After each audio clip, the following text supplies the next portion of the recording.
नमस्कार, radio money 9 पर आप सुन रहे हैं कंपनी नामा और मैं हूं आपके साथ अभिषेक गुप्ता। कौन बना टॉप स्टार्टअप चॉइस?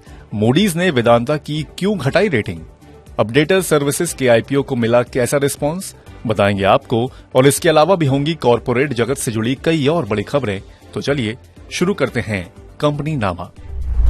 दिग्गज एडिटेक कंपनी बायजूस अपने 3000 से 4000 कर्मचारियों के छटनी की तैयारी कर रही है। ये छटनी इसकी parent company think and learn private limited में होगी। इस बीच कंपनी में चल रही रीस्ट्रक्चरिंग प्रक्रिया के तहत कई बड़े अधिकारियों ने रिजाइन कर दिया है। इनमें ट्यूशन सेंटर के प्रमुख आशीष शर्मा और हाइब्रिड लर्निंग शाखा के रीजनल डायरेक्टर सुरेंद्र पांडे शामिल हैं। कंपनी में कुल करीब 35,000 कर्मचारी हैं।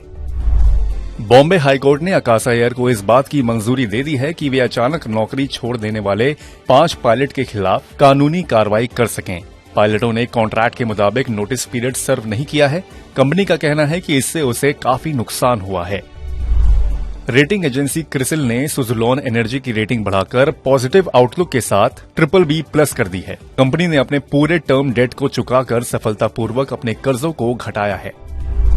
पेजेट इलेक्ट्रॉनिक्स प्राइवेट लिमिटेड की सब्सिडियरी कंपनी डिक्सॉन अपने नोएडा यूनिट में अब चीनी मोबाइल कंपनी Xiaomi के उत्पाद बनाएगी। इनमें स्मार्टफोन और अन्य उत्पाद शामिल होंगे। इसके लिए दोनों कंपनियों में एक एग्रीमेंट पर दस्तखत हुए हैं। Rating agency Moody's investors services ने वेदांता रिसोर्सेज की रेटिंग घटा दी है। मूडीज ने इसके कॉर्पोरेट फैमिली रेटिंग को CAA1 से घटाकर CAA2 कर दी है। अगले महीने में कंपनी के डेट रीस्ट्रक्चरिंग में आने वाली दिक्कतों को देखते हुए मूडीज ने यह रेटिंग घटाई है। जापानी auto company Toyota motor Bharat में अपना तीसरा प्लांट लगाने की तैयारी कर रही है। कंपनी का कहना है कि 80,000 से 1,20,000 वाहनों की उत्पादन क्षमता के साथ यह प्लांट शुरू हो सकता है और बाद में क्षमता बढ़ाकर 2 लाख प्रति वर्ष तक किया जाएगा। फिलहाल कंपनी के 2 प्लांट कर्नाटक के बिदादी में हैं। जी लिमिटेड के एमडी और सीईओ पुनीत गोयंका की सेबी के आदेश के खिलाफ याचिका पर अपना ऑर्डर सुरक्षित रखा है। सेबी ने गोयंका और उनके पिता सुभाष चंद्रा को एसएल ग्रुप की कंपनियों में बड़े पदों को संभालने पर रोक लगा दी थी। टाटा समूह की कंपनी टाटा प्ले उभरते देशों के ओटीटी ऐप एग्रीगेटर्स को बिंज सॉफ्टवेयर सेवाएं देगी। इससे यूजर एक ही ऐप को डाउनलोड कर कई ओटीटी ऐप के कंटेंट का फायदा उठाता है। जापानी कंपनी फ्यूजीफिल्म बिजनेस इनोवेशन ने भारत में ऑफिस प्रिंटर कारोबार में उतरने का ऐलान किया है। कंपनी ने कहा है कि भारत उसके लिए एशियाई प्रशांत का ऐसा 15वां देश होगा जहां वह ऑफिस प्रिंटर कारोबार में उतर रही है। लिंक्डइन के सर्वे के मुताबिक ज़ेप्टो देश के प्रोफेशनल्स के बीच सबसे पसंदीदा स्टार्टअप विकल्प के रूप में उभरी है। लिंक्डइन के टॉप 20 इंडियन स्टार्टअप्स लिस्ट में ज़ेप्टो के अलावा EV cab aggregator blue smart fintech company ditto insurance, audio OTT platform pocket FM और स्काई रूट एरोस्पेस प्रमुख स्टार्टअप हैं। जिंदल समूह की कंपनी GSW इंफ्रास्ट्रक्चर के आईपीओ को शानदार सफलता मिली है। निवेश खुलने के अंतिम दिन कंपनी का आईपीओ 39.36 गुना सब्सक्राइब हुआ है। यह पिछले 13 साल में GSW समूह का पहला आईपीओ है। कंपनी इस आईपीओ के जरिए 2,800 करोड़ रुपए जुटाना चाहती है। Real estate company signature global की आईपीओ के तहत इसके शेयर की बुधवार को 15.58% प्रीमियम पर लिस्टिंग हुई।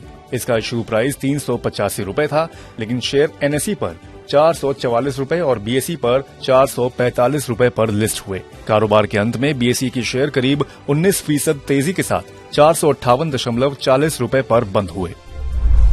Business support services company updater services की आईपीओ को भी अच्छा रिस्पांस मिला है। बुधवार को निवेश के तीसरे दिन कंपनी का आईपीओ 2.96 गुना सब्सक्राइब हुआ है। इसका रिटेल यानी कि छोटे निवेशकों का हिस्सा 1.45 गुना सब्सक्राइब हुआ है। साई सिल्क्स कला मंदिर के शेयर बुधवार को लिस्टिंग के बाद करीब 10% की उछाल के साथ 244.85 रुपए पर बंद हुए। इसके पहले आईपीओ के तहत आज इसके शेयर बीएसई पर 230.10 रुपए पर लिस्ट हुए थे। इसका इश्यू प्राइस 222 रुपए था। सिल्वर लीफ कैपिटल सर्विसेज को खरीदने की चर्चा से शेयर इंडिया सिक्योरिटीज के शेयरों में बुधवार को 7% का उछाल देखा गया और ये 52 हफ्ते के ऊंचे स्तर 1,447.15 रुपए पर पहुंच गए। हालांकि कारोबार के अंत में इसके शेयर 0.25% की मामूली गिरावट के साथ 1,325 रुपए पर बंद हुए। खादिम इंडिया के शेयरों में बुधवार को करीब 8% का उछाल देखा गया और यह 287.75 रुपए के स्तर पर पहुंच गए। कंपनी ने कहा कि वह अपने डिस्ट्रीब्यूशन कारोबार को एक नए सब्सिडियरी के रूप में अलग करेगी। कारोबार के अंत में इसके शेयर करीब 2% की तेजी के साथ 271.95 रुपए पर बंद हुए। तो आज के कंपनी नामा में फिलहाल इतना ही। ये पॉडकास्ट आपके लिए तैयार किया था हमारे सहयोगी दिनेश अग्रहरि ने। मैं हूं आपके साथ अभिषेक गुप्ता। बाकी ऐसी ही कॉर्पोरेट जगत से जुड़ी खबरों के लिए सुनते रहिए रेडियो मनी 9 और डाउनलोड कर लीजिए हमारे मनी 9 ऐप को। चलता हूं, नमस्ते।